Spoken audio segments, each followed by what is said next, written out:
Bienvenidos a mi podcast, donde siempre hablaremos de libros con mucha emoción.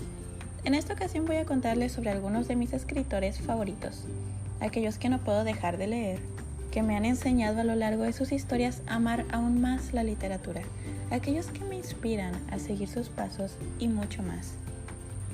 Este primer capítulo de la serie Mis escritores favoritos es dedicado a la maravillosa escritora Anne Rice.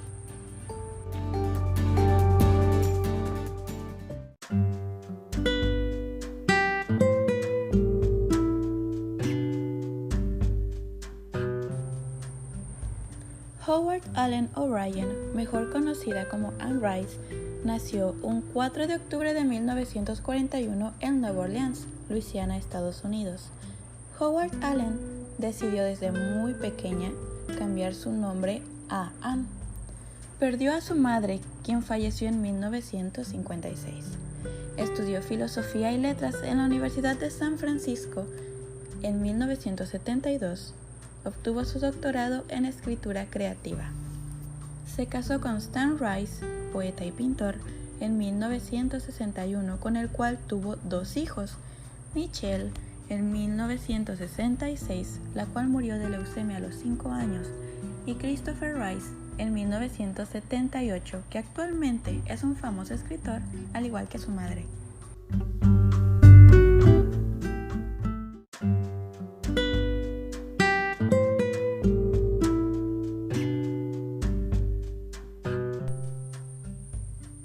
Se dice que desde pequeña, Anne estuvo interesada en temas de vampiros y brujas.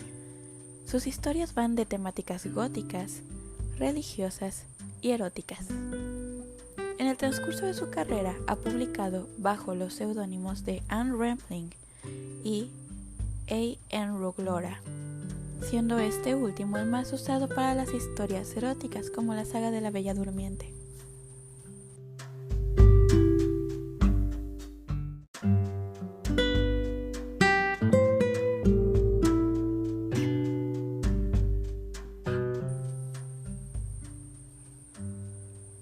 En 1998, desgraciadamente se le diagnosticó diabetes mellitus cuando entró en un coma diabético, pero a partir de su tratamiento con insulina, Anne Rice ha sido activista invitando a la gente a realizarse exámenes para diagnosticar esta enfermedad. El sobrepeso y la depresión causada por la muerte de su esposo la llevó a pesar 115 kilos. Las consecuencias del sobrepeso la condujeron a una cirugía de bypass gástrico en 2003. 1998 también fue el año en que Rice se convirtió al cristianismo, lo cual pintó una línea divisoria entre sus trabajos realizados hasta este momento y los posteriores que se encargaron de reflejar la vida de Jesús. En 2008 publicó su biografía, donde habla sobre su educación católica, así como el retorno a su vieja fe, y en 2010 finalmente anunció su decisión final de salir del cristianismo.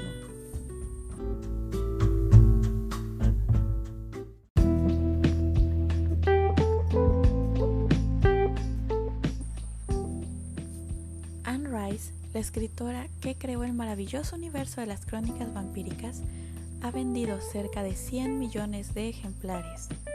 Algunas de sus obras son de crónicas vampíricas, Entrevista con el vampiro, de 1976. Abre con broche de oro. Esta novela gótica es ambientada en París, San Francisco y Nueva Orleans. En sus páginas abundan temas como la inmortalidad, la pérdida, la sexualidad, el poder. En esta novela, Anne Rice humaniza a los vampiros sacándolos de los antiguos mitos que los etiquetaban como seres insensibles de la oscuridad, y les brinda una calidez mortecina encantadora.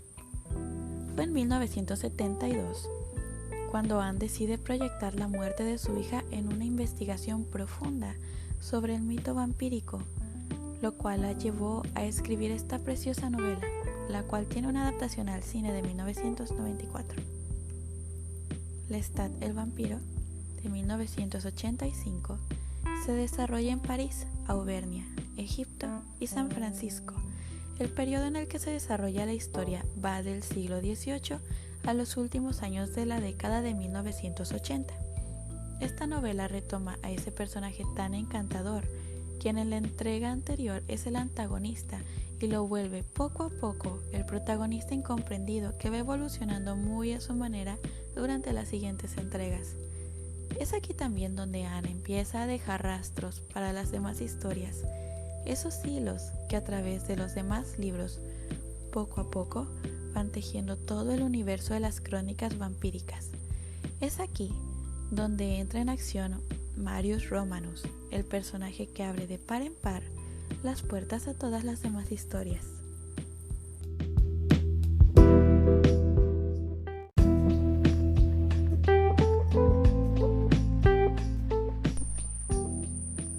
La Reina de los Condenados, 1988. Se desarrolla en San Francisco, Sonoma, Egipto, Florida y Londres. En esta tercera novela se narran historias del antiguo Egipto que dan respuesta a las preguntas infinitas de los vampiros modernos que no entienden el porqué de la existencia de su raza. Siendo aquí cuando de alguna forma queda completamente expuesta la mitología vampírica, base de estas crónicas. Tiene una adaptación al cine también, la cual no es muy buena, y aunque no es de mis libros favoritos, ha sido de los más queridos por el público. El ladrón de cuerpos, 1992. Es uno de los tomos que me falta conseguir, así que cuando lo lea con muchísimo gusto voy a traer una reseña. Memnoch el Diablo, de 1995. Esta novela fue una de mis favoritas. Se pretende resolver el eterno dilema de si los vampiros son realmente criaturas del diablo.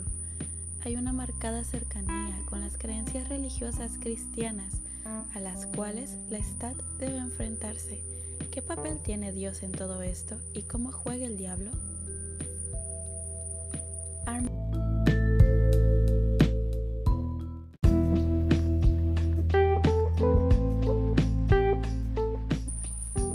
Armand el vampiro, 1998. Novela con temática vampírica y LGTB. Relata la historia de Armand, aquel vampiro mítico, dueño del Teatro de los Vampiros en París que sale en la primera novela. He escuchado opiniones no favorables en cuanto a esta historia por presentar tintes oscuros, eróticos, homosexuales y más, todos revueltos en uno mismo. Justo ahora, Armand el vampiro es una de mis lecturas. Curiosamente, es una de esas historias que debes leer sin morbo para poder disfrutarla. Si se llega aquí envuelto en prejuicios, probablemente solo se ganen más comentarios negativos. Un punto que me encanta resaltar es la elegancia de Anne Rice al exponer aquellos temas que pudieran ser tan delicados y te los entrega en una historia siendo parte natural de la misma. Merrick, del 2000, tampoco fue de mis favoritos, pero es donde hay un enlace marcado entre las brujas de Mayfair y los vampiros de las crónicas. Sangre y Oro, del 2001, no consiguió el éxito esperado, sin embargo, es de mis favoritos. El protagonista Marius Romanus, al contar su historia, completa el panorama de Armand el vampiro y Pandora.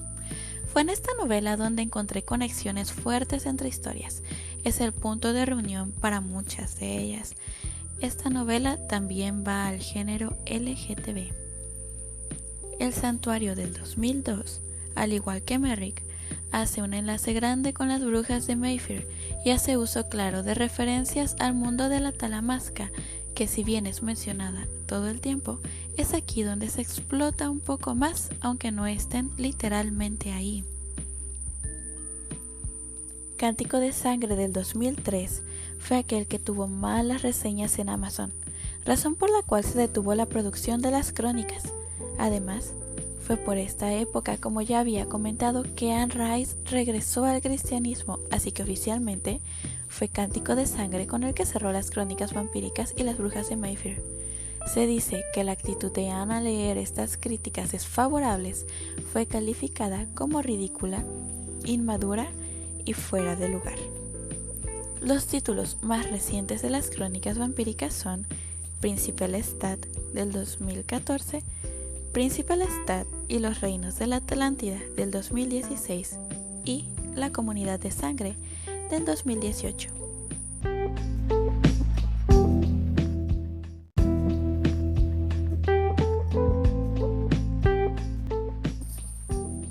Nuevas historias de vampiros.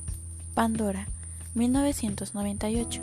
Es una novela de terror y literatura fantástica que presenta oficialmente a esta vampira que había estado haciendo breves apariciones en las crónicas. Por otro lado, Vittorio el vampiro de 1999 es una novela de terror gótico que, aunque pertenece al mismo universo que se venía manejando, no aparecen los personajes acostumbrados. Esta es una historia completamente aparte.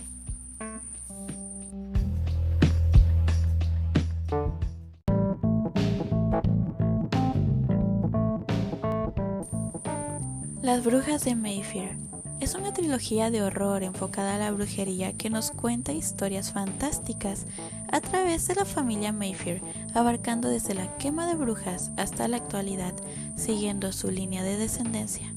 Los 3 títulos son La hora de las brujas, de 1990, La voz del diablo, de 1993 y Taltos, que se publicó en 1994.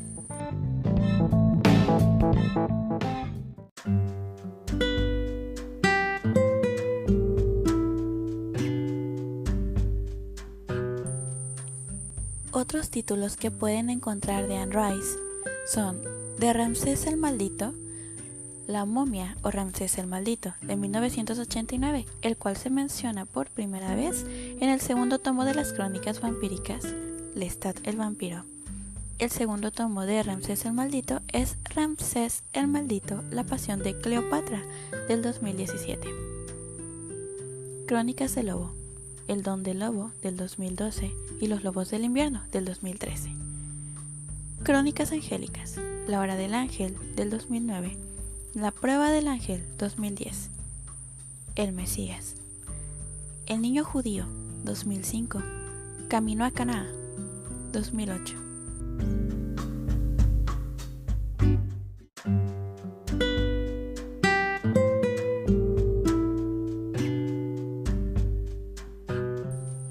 Novelas autoconclusivas.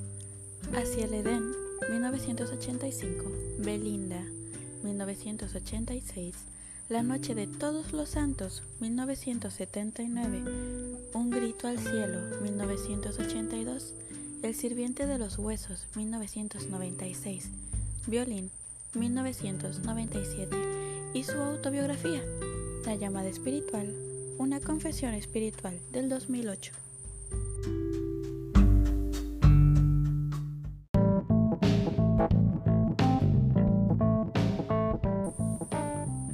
Por último, hablemos de la saga La Bella Durmiente. En esta saga Anne Rice realmente hizo lo que quiso. De ahí me llevé la gran lección. Escribe lo que se te dé la gana y hazlo bien. Todos conocemos esta historia donde una niña es hechizada y por necia termina durmiendo 100 años esperando llegue el príncipe azul y la salve junto con su reino para ser felices por siempre.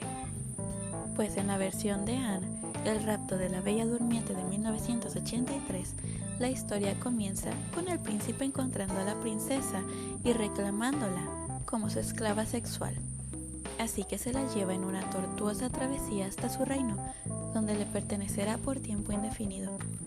El reino aquel donde los placeres son lo más importante y la obediencia de los esclavos debe ser impecable, está lleno de costumbres extrañas vistas como lo más normal, donde cualquiera puede ser amo, señor o señora o esclavo. Una de las citas más populares de este libro es: cuando logréis pensar únicamente en complacerme, noche y día y a cada momento, las cosas serán más fáciles para vos. Ahora quiero que os rindáis a mí. A lo largo de los 3 primeros libros encontrarás reinos llenos de aberraciones sexuales en todos los matices imaginables, humillaciones, orgías, relaciones afectivas no permitidas, degradación humana y mucho, mucho más.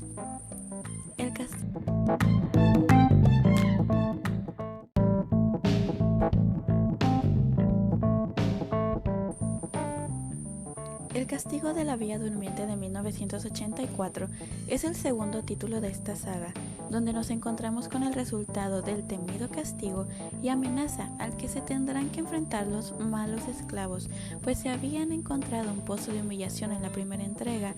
En esta ocasión podrán comenzar a pensar que no hay límite en la crueldad y la imaginación humana cuando se mezcla con abuso y un poco de poder. La liberación de la Bella Durmiente de 1985, calificada como ardiente y sugestiva, presenta un nuevo escenario donde habrá muchas más sorpresas de las que te pudiste imaginar al abrir el primer libro. Las reseñas coinciden al decir que este tercer libro, así como sus dos anteriores, deben ser sí o sí leídos por aquellos que gustan del género erótico en la literatura y, por supuesto, por los fans de la escritora. Sin duda, es de sus mejores trabajos.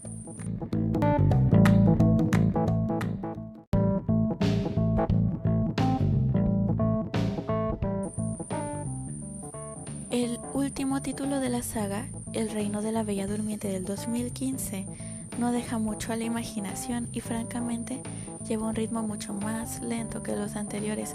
Es entendible en el aspecto de que se está implementando un nuevo régimen, al igual que en El Príncipe Lestat, pero en los primeros 3 libros queda plasmada para siempre una historia erótica, intrépida, oscura y como siempre elegante.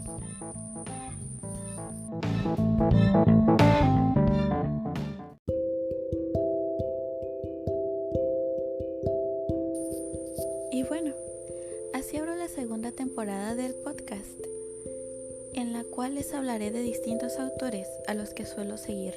Muchas gracias y les invito a seguirme en mi Instagram, Libros de Leilani, donde también encontrarán contenido variado sobre mis lecturas.